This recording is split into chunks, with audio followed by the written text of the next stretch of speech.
we all know that our country's journey toward equality is not finished yet. We know it right here in this room. It's been 5 years since Lawrence versus Texas and 39 years since Stonewall, but still, we've got work to do before we achieve equality in the LGBT community. He's also spoken out against the stigma surrounding HIV testing, which is still plaguing so many of our communities, which you all know, a lot of that is due to homophobia. Barack has led by example.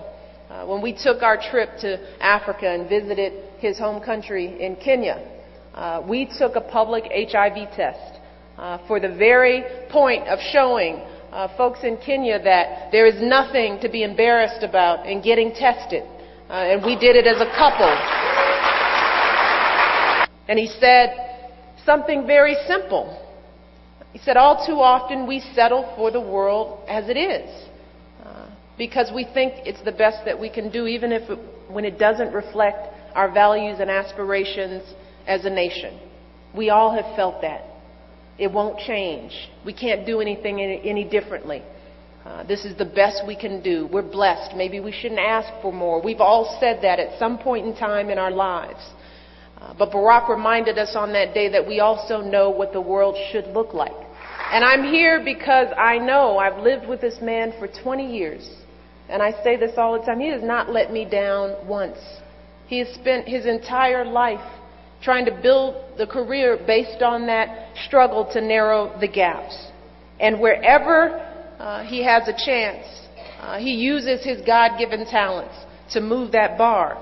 That's what he did all those years ago, working in churches, helping families build better lives. And it's what he did when he turned down a big law firm to become a civil rights attorney all those years ago.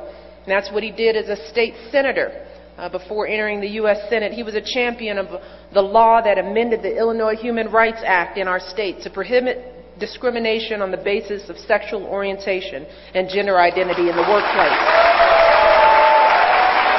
In the world as it should be, we can work together to repeal laws like DOMA and don't ask and don't tell. And we can oppose